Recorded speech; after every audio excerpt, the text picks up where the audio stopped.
What's going on, guys? My name is RagingRaptor and I welcome you to a new World of Tanks video, and today I have you quite the good carry in the M54 Renegade.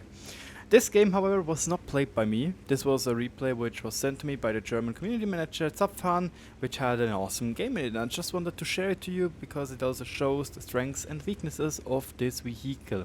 And it also shows that if you are doing like a good position in this tank, you can even work around this very awkward cupola, which is the story of balanced tanks in the end.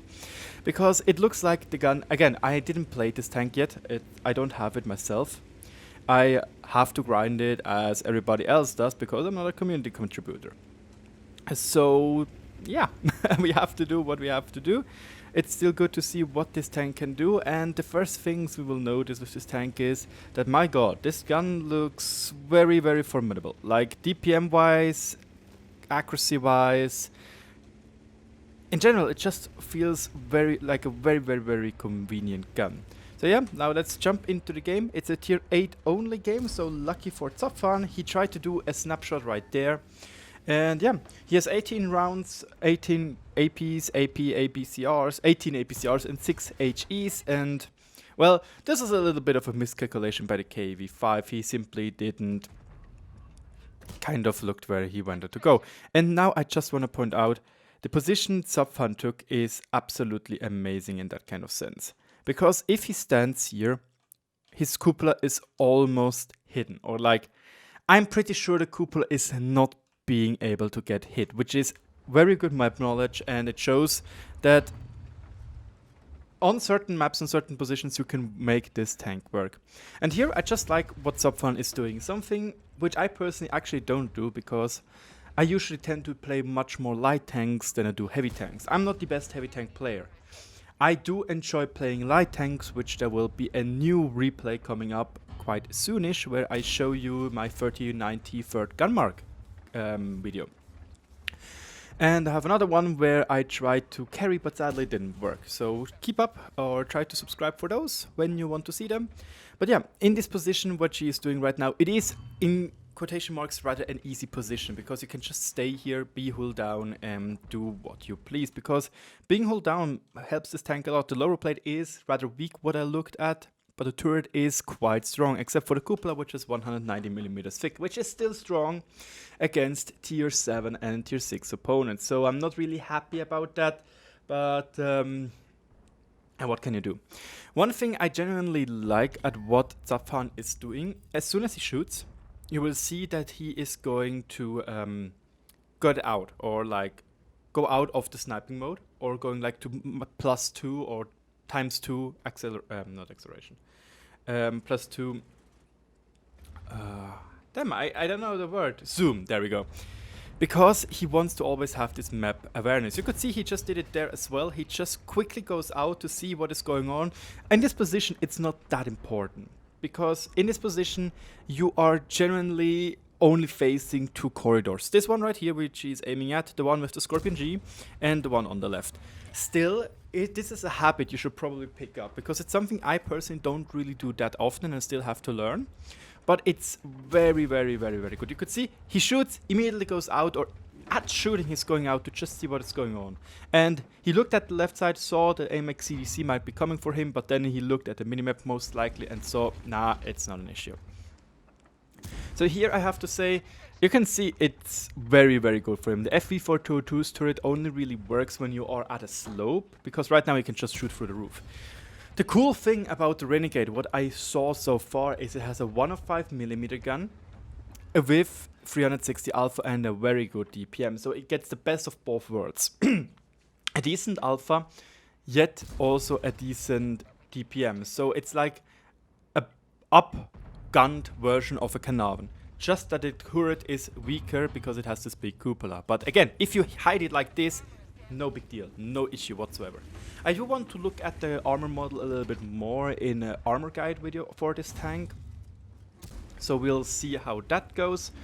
But yeah, so far Zapfhan is doing an incredible well job, and even HE shells are just getting shrugged off. Here, however, I have to say something. We have to point out that if replays obviously would work for us, which they don't most of the time, I'm pretty sure that if the Scorpion G would hit the exact cheek part of the turret, he should be able to penetrate with premium rounds, because it's 311, so that shouldn't be a big issue. And here, most likely, he hit first the crew compartment, you could even see it here, before hitting the turret ring, which negated quite some penetration on their rounds. Here, an HE round did some damage, and I'm sorry for this Tiger 2. The Tiger 2, when it's stock, has basically no chance. It's kind of sad that it's a 100mm turret. It just makes... I know it's historical, but it's really unfair, because it's like the ISM. The stock turret is just a joke. Sure, on the Tiger 2, the top turret is still rather a joke-ish, but the bigger gun mantle actually helps it quite a lot. And now, I have to say, Zapfhan is going to be a gold spammer noob, because he actually has no more AP rounds left. You could argue, well, he could have taken some more with him, but actually I have to say, it's okay. 18 rounds already, you could see he did 4.3k damage with 18 rounds. Like, you wouldn't really expect this to happen, you know, in 95% of the cases. So yeah, once again the gun goes broke, because the HE spam by the enemy tankers, which is understandable. They have no chance penetrating him, because Zapfhan is playing a good position. It's also, we have to point out, however, that the enemy is kind of playing stupidly in that kind of sense. They're just getting farmed by one or two rather tanks, because the OHO was here and they're also helping. If they would have pushed Zapfhan much earlier, it would have been much easier for them. But again, this gun, this 106mm gun, no, 105 was it? Is very good in the sense of, well, you know, it is just strong, because it has this 226mm of standard penetration and 255 better penetration, you know, premium penetration.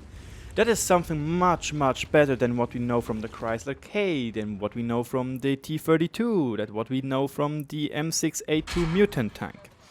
Sure, we have the Patriot, and sure, we have the T-34. And I have to say, if I have to explain this tank, I would say it is a hybrid between the Patriot and the T-34. It inherits the bigger alpha and the good penetration of the T-34, plus its weak cupola, but it also gets the better DPM of the Patriot. Again, I don't know exactly how this tank is. I never played it so far. I saw on Reddit that somebody was using my preview for this tank, and I have to say, please don't, because super test stats change, okay?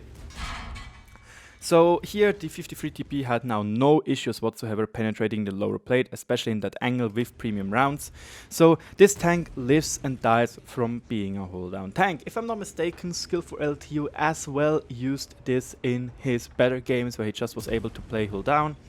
And yeah, the only thing I'm a little bit scared about this tank is that it looks like the cupola might be a tiny touch too strong for, how should I say, for lower tiered opponents, which is a bit of a pity if I would say so, because then again, 190mm will not really hold off tier 8 or tier 10 vehicles on the cupola.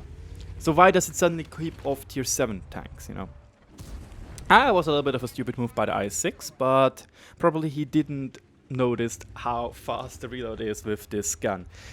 If I'm not mistaken, it was around 8.6 seconds. I can't really see it in this replay, because for some reason my aim mods, or like the aim reticle, there we go, didn't work. The 53 TP screwed up his shot, and well, it's a pretty easy one for him to just take up. He has still 800 HP left, which is glorious if you think about it. Now we'll see what Zapfhan can do. Maybe he is going for the FE4202, which bounces once again. Easy shot on the move, because American accuracies are perfect for shooting on the move. And now I just want to point out what Zapfhan is doing right here, because that is something very, very important. We all know that the TS5 lower plate is basically the weak spot. But however, first of all, he has APCR load, because he has no more IP rounds left. Second, at such an angle, he's going to bounce most likely. So let's see what he's doing. He immediately notices that and says, you know what? Yep, I'm going to aim for the cupola, which he not shot yet. This was the other guy in the back. And he shoots for the cupola, aims properly. And again, you can see, he aimed at the cupola. He probably presses Shift or Alt. For me, it's Alt, because I use Shift for Speedy Gonzalez mode in the EBRs. And he gives the TS5 a shot. Unlucky, he did a low roll, making the TS5 to survive.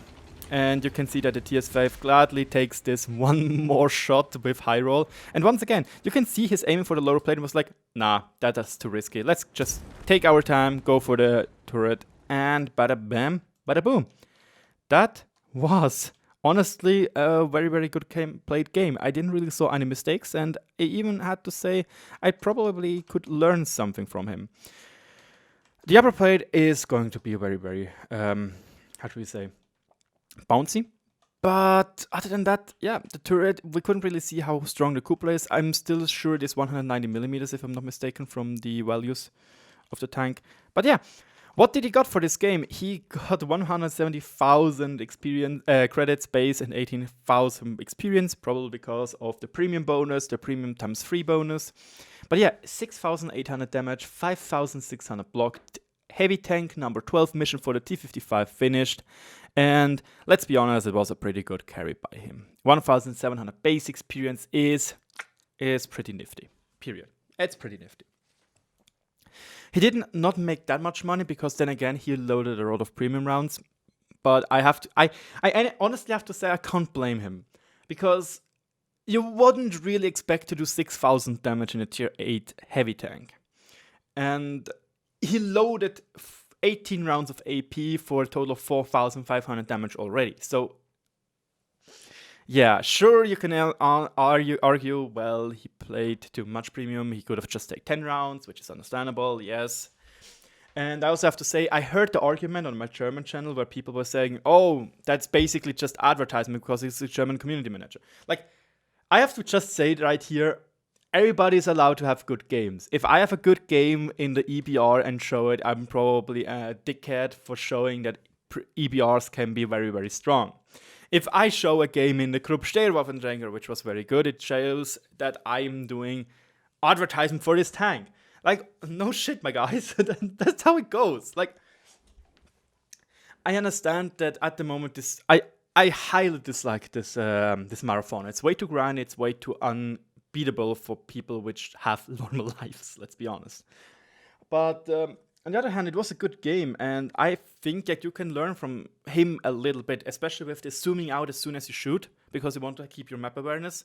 And you're knowing where to aim. Like again, the TS5, he could have gone for the lower plate, which would have bounced because of the angle, and he went for the upper, for the cupola, because at the end it wasn't necessary anymore to survive. It was a win anyway. Well, it would have been good for the mission, but he said it wasn't really a big issue. He takes it, because, yeah, why not? My name is RagingRaptor. Thank you so much for your attention. I hope you enjoyed today's video. If so, let me know in the comment section below. And now, I see you in the next video. More the grind of the marathon, because it's annoying.